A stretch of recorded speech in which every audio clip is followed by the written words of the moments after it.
Welcome back to In Bed with Books. I'm your host, Melissa, and today we are going to be talking about the book Four Ruined Realms by Mai Corland. A little bit of a review, a little bit of some synopsis, so there will be spoilers. You've been warned if you haven't read the book yet. Pause, go read the book. But also the third book is out, so I'm just going to kind of be free with the spoilers. This is the second book in the Broken Blades Trilogy by Mai Corland, who, if you didn't know, was on the podcast previously to talk about book one. Such a good book. Also, really fun interview, really good conversation. So if you haven't caught that episode, highly recommend. Corland talks about a lot of her focus being the explorations in dynamics of power. So with that in mind, I was very much focused on that while reading book two. Slight spoiler for book one is that it ends with this huge betrayal from Aeri, one of the six people traveling together. But before we get into that, I do want to point out that when I had talked about this book previously in a review episode, I mentioned that some of the writing felt a little off for me. And I think this book improves on it so much. You can really see, like, I loved the first book, to be clear. I thought it was so good. But the growth was so clear from book one to book two to Four Ruined Realms. I very rarely can confidently say that the sequel to one book was better than the first, but in this case, the sequel was just so good. And I think part of that has to do with the fact that the first book was very much focused on the fact that we knew there was going to be a betrayal. That was like part of the marketing, that was part of the blurbs. We knew somebody in the group was lying to some degree. And now this book picks up at almost immediately, like just within a few weeks, we are kind of in the next beat of the story. And we know that Aeri was the one who betrayed them. She lied about who she was. I guess a lie of omission. She seems to generally have a good heart, be an honest person, and it's eating her up. It is really, she's not close to Royo anymore. She's pretty sure people are kind of just waiting to have the opportunity to kill her. She's been holding up in her room on the boat. But because we start there, where there's this very clear regret on her part, we also get the opportunity throughout this entire book to have a more honest conversation, like reader to narrator in all of the point of views that we get in this book, because we can't just have another betrayal again. In fact, there are some like allusions to the potential of another betrayal, but one, because we know that that's happening in the background, it's also just not an actual threat, if that makes sense. So I like that we are getting to have a little bit more depth of character from everybody. We're seeing a little bit more of their driving force and not just like we know Sora is driven by the need to protect her sister. But then we actually get the emotional side for a lot of these things and not just the very cut and dry, I'm protecting my sister, that's what we're doing here. Or Mikhail, to some degree, hiding his identity or hiding his origins. And this time around, we're meeting a lot more of his older friends from his homeland. And I guess the big spoiler, like, he's a prince, we find out, and he doesn't know that. So it's kind of a reveal for everybody. And I think because we're getting this deeper emotional connection to a lot of the characters, those explorations of power are just so much more rich than they were in the first book. Because we're able to get to like deeper emotional spaces, the characters are also able to do that with each other. And so we see these kind of new alliances arising, like Sora and Mikhail, which was, I think that was one of the more beautiful ones for me, just because they're, to some degree, they've kind of in their own ways both had to sell their bodies. And also both of their bodies have become weapons against their better judgment or against their will in some ways. And throughout the book, you see them protecting each other and like holding each other and, emotionally, but also sometimes physically. And because of that, I think it helps understand the characters a little bit more to see who's actually finding connection with each other. And in the same vein, because Aeri was the one who betrayed them all, I love that we don't lose this kind of, I don't want to say innocence or like naivety, but there's a brevity to her character. She maintains this level of hope, I guess, in vain and in spite of what she's gone through. And we find a little bit more about her backstory and everything. But I find her character and TiYoung, who I will get into later, to be really kind of obvious portrayals of why the power structures that they're existing in are bad and like the scope of them in some ways. But of course the big thing with Aeri is that because she betrayed them, none of them can trust her. And so she kind of becomes this, they're all able to trust each other in that they know that this person didn't do what Aeri did.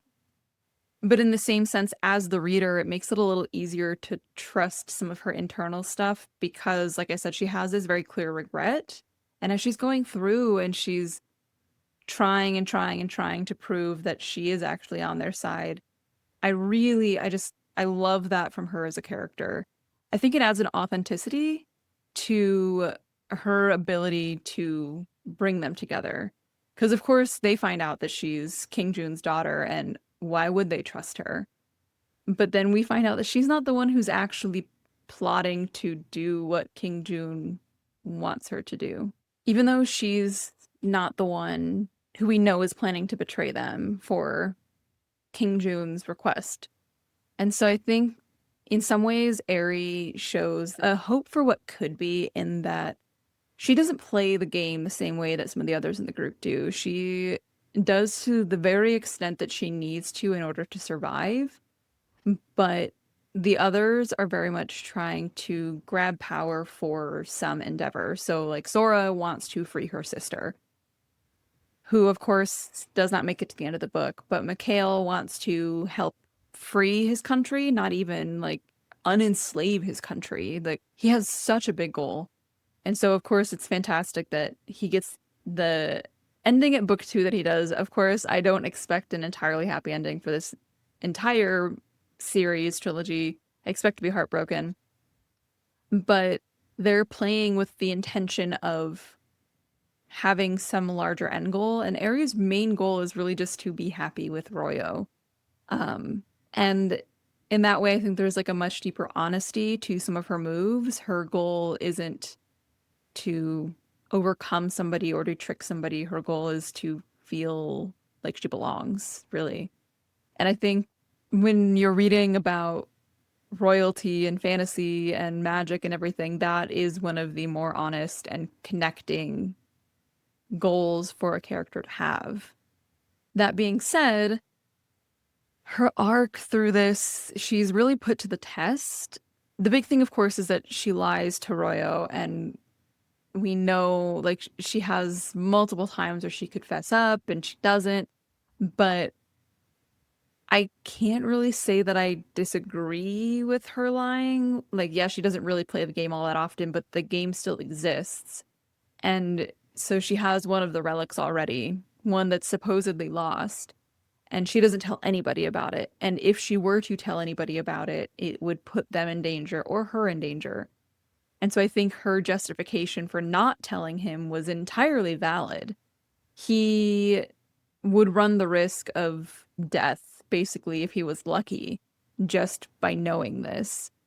So while I understand why he's angry at her, and I think he's entirely justified, I also don't think she was in the wrong. She, I think through this book specifically, it becomes clear that she isn't playing the game, but it's more because she, I think to some degree, hasn't had to. At the very end, when she has two of the relics, and you see immediately the power kind of goes to her head. It was interesting. It was fun in some ways to like stop the story at that point, like have that be the really, really big climactic moment there at the end. Because we see immediately, like, yeah, she's this good girl and she doesn't really have a dishonest bone in her body. She might lie by omission to protect herself, and because in some ways, she has had a really fucked up life, and why would she want to just open up to people about that? But the moment she has power, even though she's protecting the people she loves, she does this very violent and destructive thing. And I don't want to really get into whether or not it was right, because I think you can't, like, the point of these books is kind of you can't have that conversation as long as the larger system exists. As long as she is just existing as a pawn, which she has up to this point just kind of existed as a pawn in her father's games, then you can't really begrudge her for responding the way that she does. Because, of course, when she gets the power, she's going to attack the people that have been using her. That is kind of like a natural progression of those events. But it does raise the question, like, would she have turned out different if, you've kind of got this foil with her and Queen Quilmar, her cousin, where when they first meet, Aeri has this moment, and I love that we get to see that scene through her eyes, but she has this moment where she's trying to balance the fact of who the actual woman is in front of her versus this like ruthless queen that she's been told that Quilmar is. I think in some ways we're looking at a potential future version of Aeri, somebody who's had to harden herself entirely just to protect the people she loves. Like, she does actually love her son, but also she has to be ruthless in order to ensure his safety, because it ensures her safety, because, the big spoiler with that is that she's not actually the like royal blood. It was common knowledge, I guess, that the queen stepped out occasionally. And so because she's not royal blood, that also means that technically their son, her son with this king, only really has like partial protections. A lot of their protections are related to their ability to wield these relics, and you can't do that without royal blood. And so you see in those reflections of Aeri against Quilmar that there is the potential that this could be her future, whether she sees it or not. And then not even, an hour later in the book is her enacting this huge act of violence. It's very fun to explore that power in somebody like Aeri who hasn't always had that capacity versus, Sora and Mikhail, who were turned into weapons one way or another. So in the same vein that like we get this new honesty with Aeri, there's also a new level of honesty from Ewan that I hated so much. I mean, I'm glad we got it. I'm glad that we got to see more of like this side of him, but it becomes very clear almost immediately that he learned nothing from his exile. He learned pretty much that he did not want to do anything about the power structures that have enforced all of this hardship, and instead just wanted to make sure that certain people stayed below him so he could keep living the way that he had as a prince. Yeah, pretty quickly in the book, when we find out that he has every intention of just doing what King June, his brother, technically his father, wanted them to do, and he just assumes that they'll forgive him. And I think a lot of this comes from the fact that, like, the one person in the series that he really truly loves, I think he would have grown to love the rest of them, honestly, in his own weird way. But the one person that he really loves is Mikhail. Their love story goes back, years and years and years. But Mikhail constantly forgives him for doing and saying like just really screwed up and fucked up things. And when we get Mikhail's point of view, he does have these moments where he's like, I can't love this man. This man is so terrible. But then in the next chapter, Ewan does something really heroic and suddenly Mikhail's forgiving him. And it's like, well, of course, because the one person who could probably, give him consequences for his actions continuously just caves to him again. I think narratively it kind of made sense given what we find out about Ewan's like internal moral compass and moral alignment, I guess, that he would die. He would be the first to die. There's a lot of moments in this book where it becomes clear that he's not fitting in with the rest of them in the same way. And I think it doesn't seem to concern him. And my guess is because in his eyes, he's a prince. He's not actually the same as them. And he has a lot of like moments of really serious paranoia, but he doesn't understand why what he said to Sora wasn't nice or kind at all. And that kind of recurring thought then becomes that Sora obviously wants to kill him and she's doing things on purpose so he'll die. And so he just can't step out of the like outside of this I'm the main character of this story when he is so not the main character of the story. And I was so glad when he died, but I think it made sense. And I really like where that leaves us off with the rest of the group. Because in that moment, of course, they've all been traveling with him. And as much as they all have their moments, even Sora was pretty upset by his death.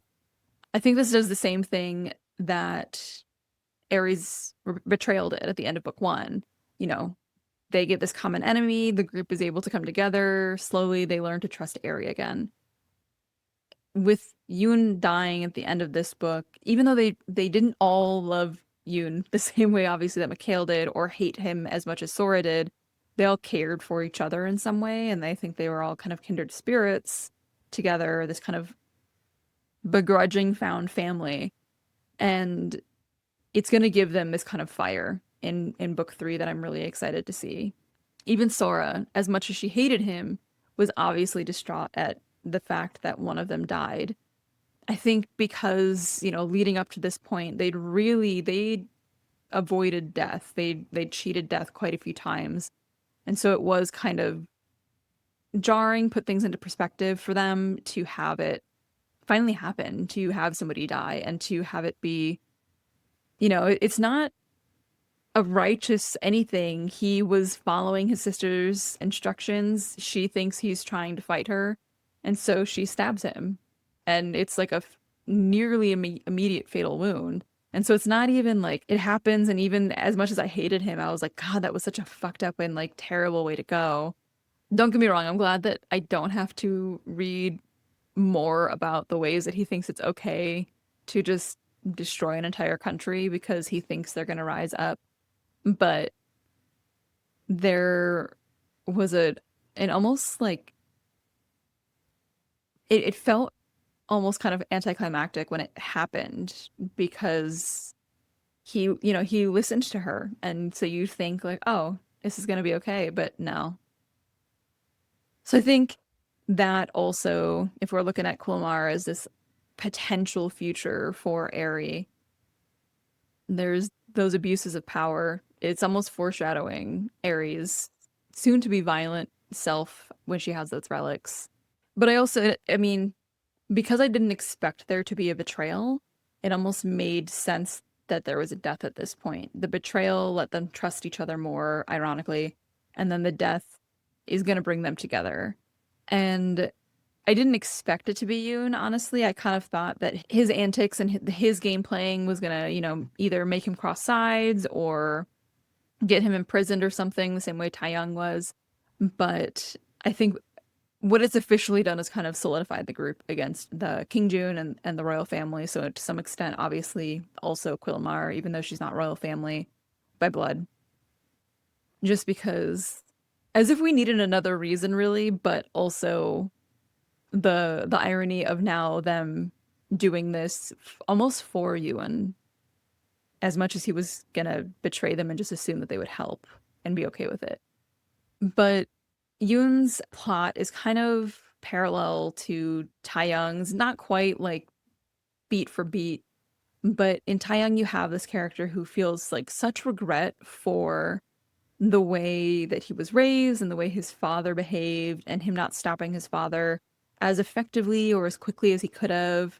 This, like, whatever actually went on internally that led to his like change of faith in his father and in the systems that had himself even in power. It really, really, like, it was thorough. It was, he constantly regrets these things. And when you parallel that with Yoon, who was exiled and isolated And you would think because he's been living like down and out that he would have some empathy for people in working class situations, or he wouldn't be quite so snobby when they go to a not quite as nice hotel compared to the ones he's used to. But no, Ewan is still just as snobby and just as aristocratic as he was raised, versus TiYoung, who in this imprisonment, his story is pretty disconnected from the rest of the plot. We get some beats to help us tie the timeline together, but in his isolation, he is having his own existential crisis down here in the prison. And one, because the isolation is just giving him so much time to consider and think about things. He doesn't have a cellmate for a good chunk of the book. And then eventually, we find out later, is the new spy master. But she was one of his father's poison maidens, and he thought she was dead. And so at the same time that he's having these isolations, he's thinking, I'm hallucinating her because she's supposed to be dead. And she doesn't really help because she's trying to get revenge on the guy who kidnapped her from her family and turned her into a poison maiden, right? But she learns to trust him, and it becomes clear, like, we know, I shouldn't say that. I say this with a grain of salt just because I don't trust in good faith. I do trust that I shouldn't trust everything that Corland is presenting, but we know that for the most part, TiYoung has had like a complete 180 from his very privileged upbringing, and he's trying to, exorcise his demons and repent for his sins, more or less. And I think we see it a little bit too when Ayler, we find out is Mikhail's father, becomes his cellmate, because Ayler has done a lot of bad things and he has his own demons that he's trying to cope with. And I think that was a big moment for TiYoung to realize that he didn't just have to regret the past, but he also had to move forward. And I think in those moments we see just how much he can acknowledge his own shortcomings as well when they're escaping, for example. And I guess I really love the fact that it kind of became this one-man play with him, and him like delving deeper and deeper internally to figure out if he could be okay with dying the way he had lived his life previously. And now, of course, plot-wise, they escaped, they made it to the neighboring kingdom, but then they get there, find out that his dad has taken over the palace, and they're heading back to their own kingdom. So I have a feeling we're going to see this very serious, like, father-son showdown. And I think that's one of the big things with the disconnect between the group so far that I'm excited to see play out in book 3, is that while they all can work together, and they've made it clear that they work really well together, they don't all have the same end goal in mind. Mikhail obviously wants to like burn the system down and start anew. And I think given that we find out he's royal blood now, he has the opportunity actually to do that. But what does that look like with, 4 kingdoms at war now? What does that look like? Like, do they have the guts to engage in war genuinely when, 250 pages ago, it was just a couple of thieves together, a spy master, a poison maiden, and a until very recently exiled prince who clearly hasn't recovered his paranoia yet. It'll be interesting to see the extent that some of them will go to in order to try to right this system. Like, if you destroy this one royal family, let's say they defeat the bad guys, they defeat King June, and they defeat TiYoung's father, and Aeri's on the throne, and TiYoung is now replaced his father. They start, clearing out whatever. But what does it look like system-wise? How do you fix that entire system? And I don't know that there's an answer to that. And it's fantasy. We've got magic, so there very well could be within the universe, within this world, the existence of these magical items also kind of confirms the existence of gods. And so I wouldn't be surprised if we see that in book 3. And if you've read book 3 and I'm wrong, oh well, that's not my business yet. I will read book 3 soon. But I am very excited to, in a kind of like, I guess, masochistic way, figure out and read on about how they are able to resolve some of this. It's just so big. It feels in some ways like Lord of the Rings. They're fighting this massive, almost never dying manifestation of evil. How do you do that? And it's like, well, of course, it's like, of course, the little guy. So maybe that'll happen here too, but I don't know if I anticipate an entirely happy ending for this. And that also excites me. So I will leave you with that. If you've read this book, I would love to hear your thoughts down below. But otherwise, make sure to like and subscribe. You can subscribe to the email for the latest updates. Subscribe to the YouTube to get the latest episodes. But otherwise, thank you for joining me today, and happy reading. Thank you for joining me for another episode of In Bed with Books, a bookish podcast for bookish babes. Make sure to like and subscribe so you can keep up with all of the latest updates. And if you have any suggestions for authors, books, or topics that you want to hear about on the podcast, then feel free to DM me on Instagram or shoot me an email. I'm wishing you a lovely rest of your day, and until next time, happy reading.